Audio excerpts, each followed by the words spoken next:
There's nothing like getting the opinion of former players and current players all at the same time about the ridiculous Brock Purdy slander. Now, I'm really excited that the game is almost here and we can kind of put that behind us. And this will probably be our last Brock Purdy slander video. But I do want to share Arik Armstead's opinion as he joined the Richard Sherman podcast to discuss a bunch of different things. But of course, naturally, they talked about all this like backlash that has came at Brock Purdy's direction.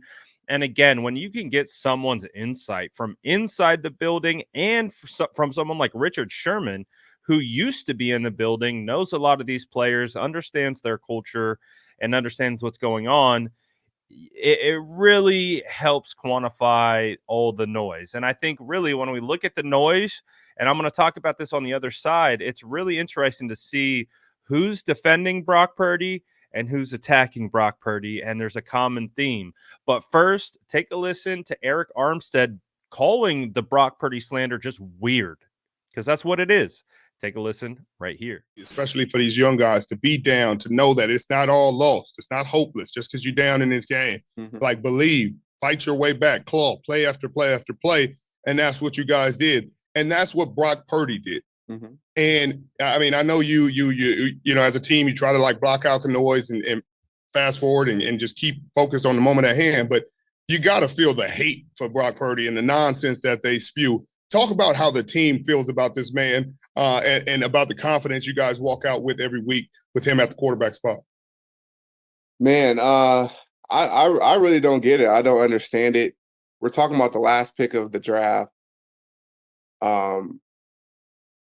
Even if he was a third string quarterback for the rest of his career, he won. He was the last pick of the draft. What are truly the expectations for him?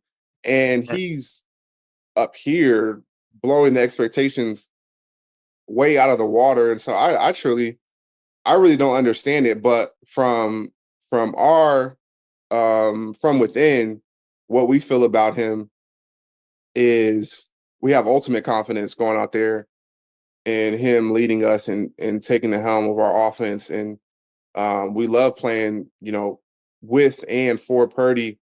He's an amazing teammate. He's an amazing leader in his own way for a young guy to come in and be thrust into that situation. And, you know, everything that goes on in your head as a player and how he's handled it has been tremendous. And, you know, to be in the MVP conversation and playing tremendous football and leading our team back to another NFC championship. I don't understand, you know, I don't really understand the hate. It's kind of weird to me. Maybe just people need something to talk about or argue about or converse about. They don't want to see it. They don't want to see it from a seventh rounder. It's almost like they don't want to see it. They would rather give him all the blame and never give him credit than to see him succeed and win and everybody be proven wrong. That, hey, maybe the draft is just broken.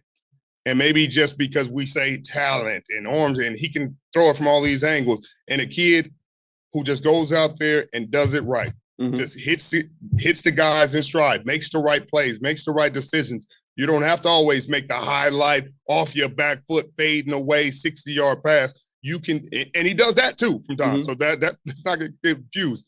But he's a guy that goes out there and executes during very tough circumstances. Like he's the top-rated quarterback under pressure, top-rated quarterback when there's not pressure, top-rated quarterback with a dirty pocket, with a clean pocket, like on the run. Like he does it on so many levels, and it's like they refuse to see it. But if you took his draft position and changed it and took the 7 to a 1, then they give him all the credit in the world. And that's the part that frustrates me the most. Yeah, it's definitely weird. And I also too, you know, being his teammate and seeing how he responds in the face of adversity. You know, how does he respond? You know, after throwing 4 interceptions, you know, unfazed, still playing, still trying to win the game. Like he's the ultimate gamer. He's not playing timid and shy because things didn't go well. You know what I'm saying? He's out there playing the position and making the decisions that he feels, are best for the team in the situation, and making the throws and making the plays. And so I like to see that. And it showed again on Saturday. Um, you know, being in that position, not having a lot of success offensively throughout the game. Offense was stagnant at different times, good at different times. But in the end, going down there and leading our team to a win, it says a lot, about him and the type of person and player that he is. Again, we keep hearing this narrative too. Why is everyone rooting against the underdog? Typically, it's the other way around. Typically, we love the underdog story. We love the guy who's Mr. Irrelevant, who was overlooked and rising up the ranks. Remember, Kenny Pickett came out that same year and he was drafted in the first round and looks like a complete shell of a quarterback compared to Brock Purdy. And it's just crazy. It's just crazy. No one gives Brock his flowers. That's not true. I shouldn't say that. I think really what it comes down to is all the MVP hype and then kind of the issue that he had in the Ravens game and everyone just flipping on him. Everyone just flipped after that game. And we knew that was a potential due to all the optics of it and a lot of people tuning in who haven't watched Brock Purdy all year. And that's just really what it feels like it's come down to. It's like he had struggles in that game. And as a result of that, the people latched on to it and they believe that's who he is, not the other games where he's played really, really well. So it is what it is. But like I was talking about before we played the clip, was when you look at the people who are kind of in Brock Purdy's corner and the people who aren't, the typical guys against Brock are like your born and bred, for the most part, like media heads, like Nick Wright. You've got like Ryan Clark and like all these guys, like that's their job every single day, is to get on camera and create engagement. That's their job. And it's like when you listen to the guys who are just talking ball, or former players or current players or former quarterbacks, all these different types of things, that they don't have bad things to say. And it's like Brock is never going to be Patrick Mahomes or Josh Allen. It's just never going to happen. It's not how he plays. It's not his play style. But that's not the only way to be a good quarterback. And the problem right now is with the perception is that everyone believes you have to be Lamar Jackson, Patrick Mahomes, or Josh Allen to be elite quarterback. And that's the only way to play the quarterback position, when that's actually a new thought process. There's a reason why Mitchell Trubisky went before Deshaun Watson and Patrick Mahomes, is because at that current point in 2017, that shift hadn't occurred yet. It kind of occurred with RG3 and Kaepernick, but it went back to the prototypical pocket passer and what they were looking for in the draft. And so, like, even up until 2017, that wasn't the standard. It wasn't the standard to be the big, fast, strong guy. The NFL was still a little bit weary of that.